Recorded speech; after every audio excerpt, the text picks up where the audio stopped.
Hello, my dear friends. I welcome you all from the deepest depth and the most loving corner of my heart to this world of happiness of एक बिहारी सब पे भारी परिवार। आप जानते हैं कि अभी हम लोग सीसैट पर बात कर रहे हैं इस अंदाज में कि उसमें 33% कैसे लेके आया जाए जिससे कि आपका काम हो जाए। आपको खाली क्वालिफाई करना है। आप जानते हैं सी सेट में कि 33% आगे क्वालिफाई हो जाए, बस क्वालिफाइंग पेपर है उतना ही लाना है। तो इस तरह से हम लोग को देखना है कि हम कहे थे कि आप जानते हैं कि आपको 33% मार्क्स लाने के लिए क्या चाहिए, 27 क्वेश्चन आपका बिल्कुल सही हो। लेकिन हम ऐसा रिस्क तो नहीं लेके चल सकते हैं कि 27 क्वेश्चन ही बना के आएँ। तो हम कहे थे कम से कम आपको 40 क्वेश्चन अटेम्प्ट करना चाहिए। 40 क्वेश्चन अटेम्प्ट करना चाहिए, जिसमें से एक सेक्शन हम कहे थे कि कॉम्प्रिहेंशन का होना चाहिए। कॉम्प्रिहेंशन का होना चाहिए, जिसमें से हर साल करीब 25 क्वेश्चन आते हैं, 25 क्वेश्चंस मिनिमम आउट ऑफ 80। इस साल 2023 में 27 क्वेश्चन आए थे। ठीक, ये बड़ा भौकाल लगता है सबको, बड़ा बड़ा भौकाल लगता है सी सेट पेपर क्वालिफाई करना। इसी बार जब एग्जाम हुआ था तो लोग तरह तरह का बात करने लगे, स्ट्राइक तक पर बैठ गए दिल्ली में। तो खैर उस सब पर हम लोग को ध्यान नहीं देना, हम लोग तो क्वालिफाई करने पर ध्यान देना। तो हम कहा एक सेक्शन हो गया कॉम्प्रिहेंशन, जिसमें 25 क्वेश्चन आपको मिल जाएंगे और वो तैयारी कराने का जिम्मेदारी मेरा। वो भी इस तरह से कैसा भी कॉम्प्रिहेंशन आए, एक भी गलत ना हो पाए, दोनों तरह से, जिसमें कॉम्प्रिहेंशन पढ़ के हम लोग बनाएं और वो भी स्किल हम आपको दे रहे हैं कि कॉम्प्रिहेंशन ना भी पढ़ें पैसेज तो भी आंसर हो जाए, दोनों तरह से स्किल के बेस पर। ठीक, वो तो होगा ही होगा। आपको बहुत डर लगे कि कॉम्प्रिहेंशन में, तो इतना निश्चित जानिए कि गारंटीड 25 सॉल्व कर रहे हैं तो 20 सही होगा एकदम। अगर जिस पैटर्न पर हम बात कर रहे हैं उस पैटर्न पर सही से सीखे, प्रोसेस के साथ सीखे, तो देखिए गलत तरीके से सीखेंगे तब तो एक को सॉल्व करना मुश्किल हो जाएगा, बड़ा मुश्किल है। पहले हम भी जब शुरुआत किए थे तो गलत प्रोसेस, सही प्रोसेस पे आ नहीं पाए थे। नया नया में तो उतना नहीं हो पाता है, सब गलत हो जाता था। उस टाइम सब बनाते थे, सब गलत हो जाता था। 5 गो बनाए, 4 गो गलत, 3 गो गलत। अब हालत ये है कि हम चाहते हुए हैं तो भी गलत नहीं होता है। तो ये तो प्रैक्टिस का बात है, खैर वो अलग बात है, छोड़िए उसको। यहाँ बात है कि हाँ, तो हम कहे थे कि 25 तो एक हो गया इधर आपको, और आपको 15 क्वेश्चन सॉल्व करना है।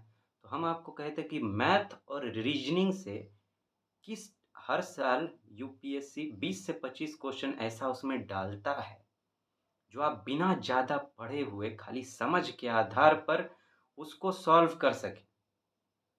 तो ये ज़िम्मेदारी भी मेरा कि हम आपको बताएं कि 25 इधर हो गया, और 15 क्वेश्चन कौन सा आप चुनेंगे, किस टाइप का क्वेश्चन होगा जिसको आप चुनेंगे और सॉल्व करेंगे, और बाकी का सब छोड़ देंगे। उस पर बिल्कुल ध्यान नहीं, कोई लोभ लालच नहीं। इधर 40 पे पूरा ध्यान, समय ज़्यादा लगाना है इसी पर, ताकि सही सही बन सके। ये 40 क्वेश्चन ऐसा होगा जो एकदम आपको आता ही आता है, जिसमें एक सेक्शन कॉम्प्रिहेंशन होगा, बाकी का 15 आपका मैथ और रीजनिंग से। जो 80 को लपेटने के चक्कर में पड़ते हैं ना, उन्हीं को इतना दिक्कत होता है। जो तरह तरह का बात करते हैं कि सी सेट नहीं हो पाता है, इतना टफ पूछता है। देखिए टफ तो है, जो बिल्कुल ही नहीं पढ़ेगा उसके लिए टफ तो है ही है, लेकिन एकदम नामुमकिन जैसा नहीं है। स्टूडेंट तो सेलेक्ट हो ही रहे हैं। तो आइए आगे बढ़ते हैं। आप जानते हैं मेरे पास डी सेट है, हम उस पर बात कर रहे हैं। अभी हम आपको बताए थे मेरे पास डी सेट है, आप चाहें तो डाउनलोड कर लीजिए, या आपके पास कोई और सेट है तो नंबर ऑफ क्वेश्चन देख लीजिएगा उसमें कौन सा है। इसमें हम पहला 3 क्वेश्चन पर बात कर चुके हैं, जिसमें तीनों का तीनों पैसेज था। आज चौथा क्वेश्चन पर हमको बात करना है, जो कि मैथ का क्वेश्चन है। मैथ का क्वेश्चन है, देखिए चौथा क्वेश्चन है ये, ठीक है। इस पर आज हमको बात करना है। अब देखिए हम एक एक क्वेश्चन, जब भी हम सी सेट पर बात करेंगे इस तरह से, तो एक एक क्वेश्चन लेंगे, जिसमें से हम आपको ये बताएंगे कि ये क्वेश्चन आपको अटेम्प्ट करना है या नहीं करना है, इस टाइप का क्वेश्चन। तो आप उससे समझ लीजिएगा कि वो जो बाकी 15 क्वेश्चन है उसमें से कौन सा आपको पकड़ना है, नहीं कौन सा सॉल्व करना है, कौन सा छोड़ना है।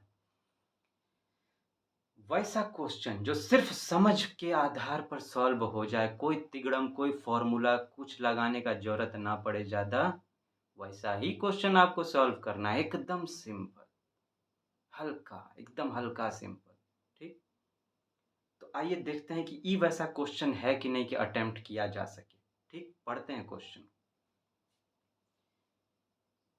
3 of the 5 positive integers p, q, r, s, t are even and 2 of them are odd, not necessarily in order. Consider the following। और ये दिया है इज आर करेक्ट, पूछ रहा है, दो स्टेटमेंट दिया है, किसमें से करेक्ट कौन है इसको लेकर।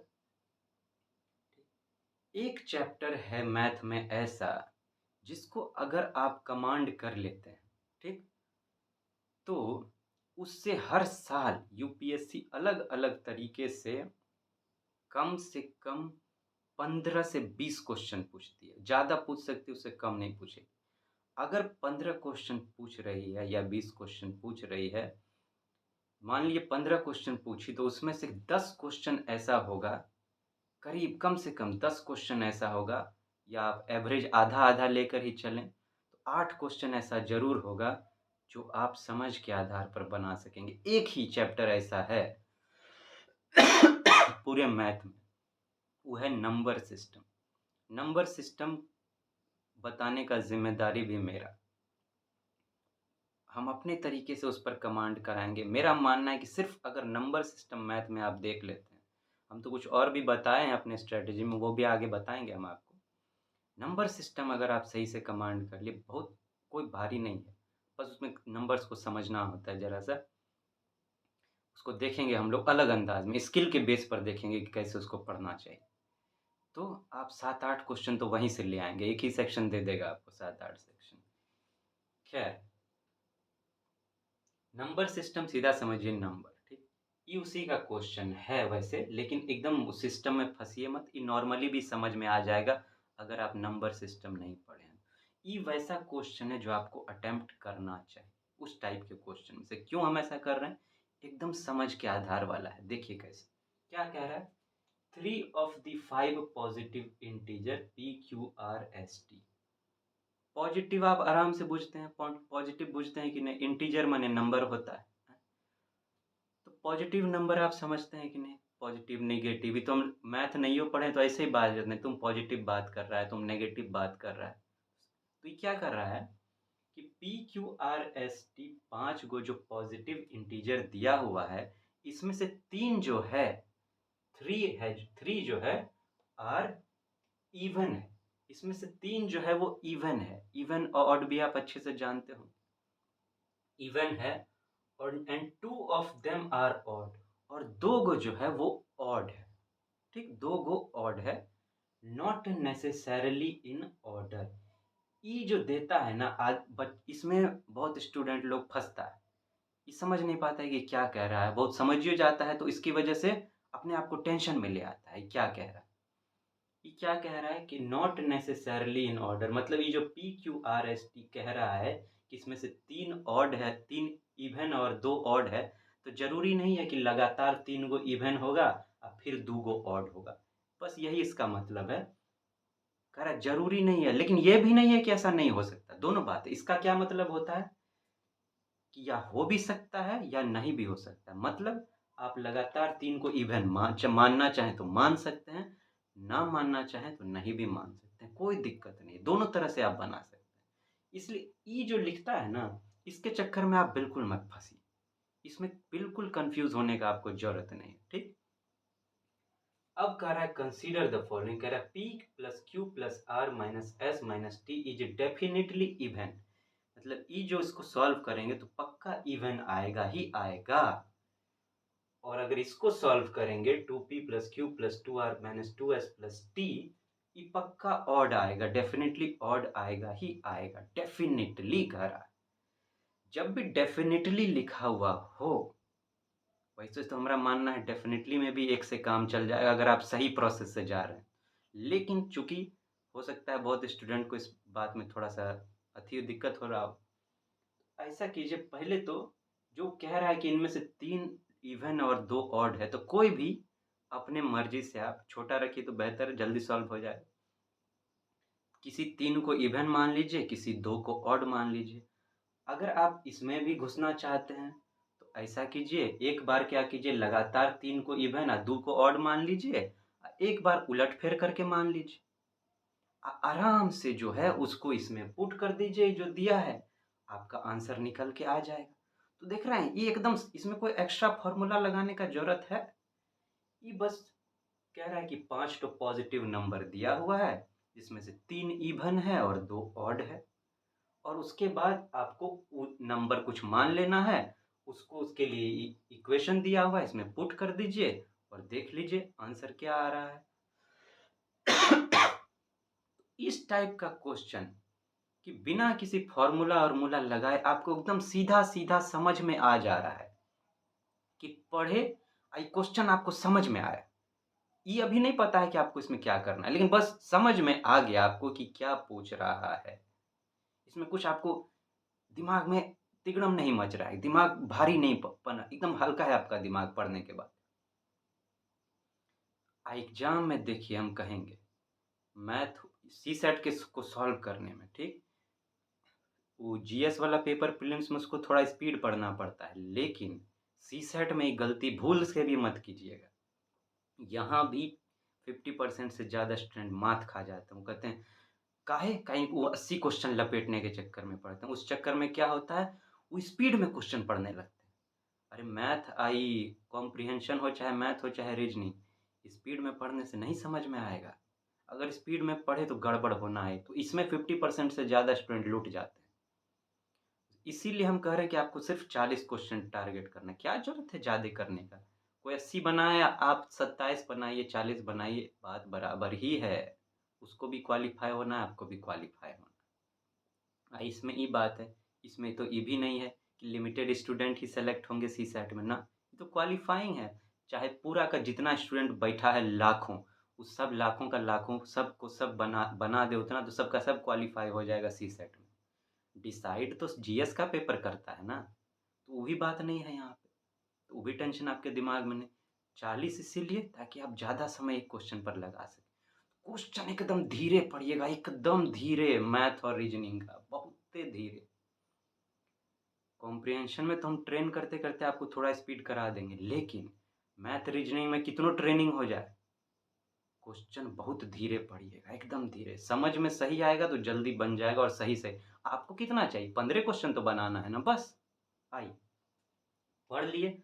अब हम लोग ऐसा करते हैं कि इसको अगर पकड़ना चाहते हैं तो दोनों तरह से हम लोग पुट कर लेते हैं, ठीक? आइए, P Q R S T.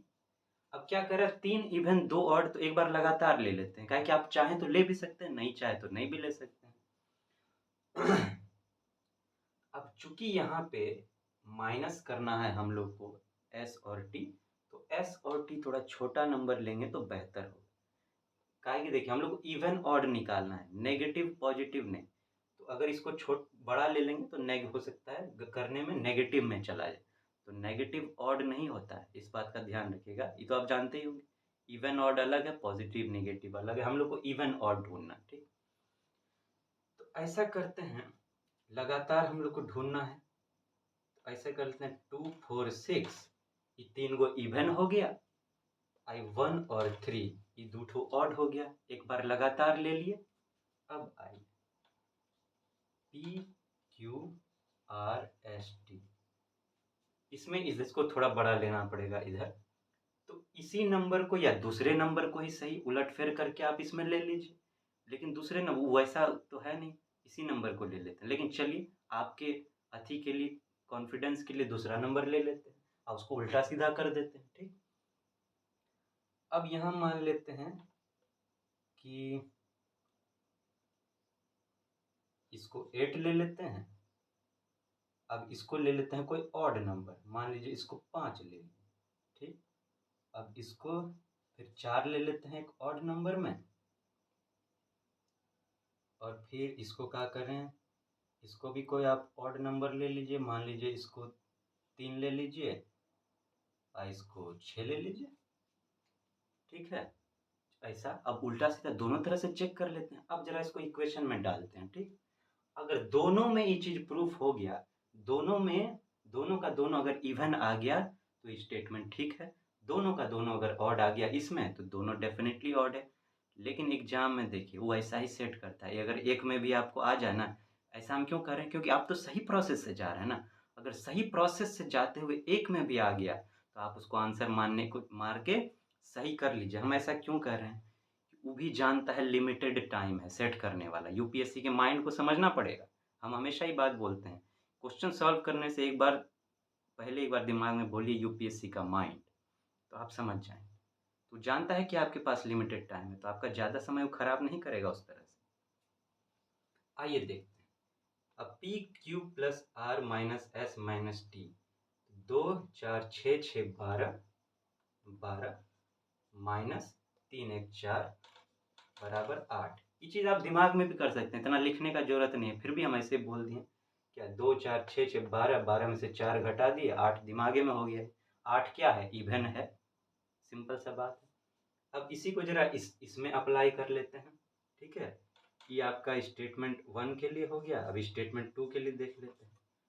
2p, 2p मतलब 2 दूना 4 प्लस q, q कितना हम लोग लिए हैं 4 प्लस 2r, 2r कितना है 12, 2 6 जा 12 माइनस 2s, 2s कितना है 2 इंटू 1 2, अब प्लस t कितना है 3। अब जरा इसको देखते हैं कि ऑड आता है कि 4 4 8 12 20 3 23 23 23 4 4 8 12 20 23 माइनस 2 इक्वल टू 21। ऑड आ गया। अब इसको चेक करते हैं। First condition p plus Q plus R minus S minus T, 8 5 13 13 4 17 17 minus 3 minus 6 मतलब 17 माइनस 9 वॉट कितना होगा 17 माइनस 9 अगर आप करेंगे तो 8 होगा इक्वल टू 17 माइनस 9 8 क्या है इवन है कि नहीं, तो हो गया। अब दूसरा चेक कर लेते। 2p 2 8 जा 16 plus q 5 plus 4 plus 2p plus 2 नहीं 2r है 2p 16 q 5 प्लस 2r, तो 2 4 जा 8 माइनस 2s, 2 3 जा 6 और प्लस t यानी कि 6। अब जरा अभी 6 और 6 तो कट गया, ठीक है। अब बचा हुआ देख लेते हैं। 16 5 21, सॉरी लाइट कट गया, कोई नहीं हम लोग जरा एडजस्ट करेंगे, ठीक है। आई 16 5 21 21 प्लस 8 व्हाट 29 इक्वल टू 29, ये ऑड हो गया, ठीक। तो देखिए दोनों तरफ से ये जो है पहला इवन निकल रहा है और दूसरा ऑड निकल रहा है, तो ये जो है बिल्कुल ठीक है, दोनों का दोनों सही है, बोथ 1 एंड 2। लेकिन हम कहेंगे आपको एग्जाम में ये सब चीज़ आपको फंसाने के लिए होता है, not necessarily honoured in order, इस सब के चक्कर में नहीं पड़िएगा, ठीक। एकदम सिंपल जाइएगा। ऐसे क्वेश्चन, ये सिंपल क्वेश्चन पहले से इसको और सिंपल आप बना दीजिए और सिर्फ एक आधार पर जांचिएगा, ठीक। एक आधार पर, जिसमें जरूरी नहीं है दो आधार पर जांचने का, ठीक। उसमें एक ही आधार पर जांचिए। अगर आप सही प्रोसेस से जा रहे हैं तो मन हो तो दोनों आधार पर जांच सकते हैं और कैलकुलेशन सब दिमाग में ही कर लेंगे, ठीक। ऐसा क्वेश्चन आपको बनाने का जरूरत है। तो एक क्वेश्चन हम आपको पकड़ के दिए मैथ से आज, ये जब पूरा सेट खत्म होगा तो हम आपकी झोली में वो 40 का 40 क्वेश्चन डाल देंगे, जिसमें एक कॉम्प्रिहेंशन का सेक्शन होगा और ये आपको दिखाएंगे साथ में कि एकदम सिंपली बनेगा, आराम से बनेगा। और इस बार का क्वेश्चन माना जा रहा है कि टफेस्ट क्वेश्चन आया है सीसेट का, तो आप देखेंगे कि कैसे इसमें से भी थैंक यू लाइन महाराज, इस टफेस्ट क्वेश्चन में से भी कैसे वो रास्ता निकाला जाए कि सीसैट क्लियर करने से कोई ना रोक पाए। आपको सॉल्यूशन पर ध्यान देना है, प्रॉब्लम पर नहीं। अगर सीसैट को प्रॉब्लम मानते रहिएगा, हवा मानते रहिएगा, डरते रहिएगा उससे, तो नहीं होगा काम। जिससे आदमी डरता है उससे भागता है, और जिससे भागना पड़े उसके साथ तालमेल कैसे बैठेगा? तो भागना नहीं है, डरना नहीं है, एकदम कोई नहीं। करेजा हम जानते हैं, तुम बड़का भौकाल हो। तुमको तुमको पाने के लिए हमको ज़्यादा मेहनत करना पड़ेगा। कोई नहीं, करेंगे लेकिन पा के रहेंगे तुम। आपको किसी से प्यार हो जाए, मान लीजिए मोहब्बत हो जाए, लेकिन बीच में पूरा दुनिया रोड़ा अटका है, तो आप क्या कीजिएगा? उसको पाना मुश्किल है तो कोशिश ही नहीं कीजिएगा कि तुम जाओ, हम भूल जाते हैं, अपना प्यार भुला दीजिएगा। अगर सच्चा प्यार है तब बात कर रहे हैं, वो लाइला पंटर वाला नहीं। तो कोशिश एक बार कीजिएगा कि नहीं आप? कोशिश कीजिए ना, इससे भी प्यार कीजिए ना, काहे नहीं करते हैं? इससे भी कीजिए, हम लोग करेंगे ना मिलके। करंटवा के साथ जैसे हम लोग जम के अफेयर करते हैं, इनके साथ जम के प्यार करेंगे, ठीक है? ताकि ये भी मान जाएँ। मदद जब आप प्यार देना शुरू करेंगे, मतलब मेहनत शुरू करना शुरू करेंगे, तो बदले में यहाँ से भी प्यार मिलेगा ना। प्यार के बदले तो प्यार ही मिलता है कि नहीं? और बाकी सबका छोड़िए, वैसा तो गुड़ गोबर इंसान होता है जो प्यार के बदले नफरत देता है। लेकिन खैर, a smile can change the world, है कि नहीं? स्माइल करते हुए हम लोग इसको पार पाएंगे सीसैट को।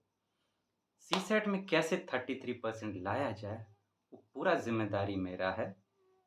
इस तरह से वो स्किल सीखेंगे हम लोग। हम जिम्मेदारी इसीलिए लेते हैं क्योंकि हमको वो स्किल पर भरोसा है, ऐसे नहीं। उस स्किल के आधार पर हम लोग इसको पार करने का ट्राई करेंगे, ठीक है? अभी हम चलते हैं, फिर और बात करेंगे, देखेंगे वो क्वेश्चन सब कैसे पकड़ा है। जल्दी मिलते हैं, टाटा, गुड बाय।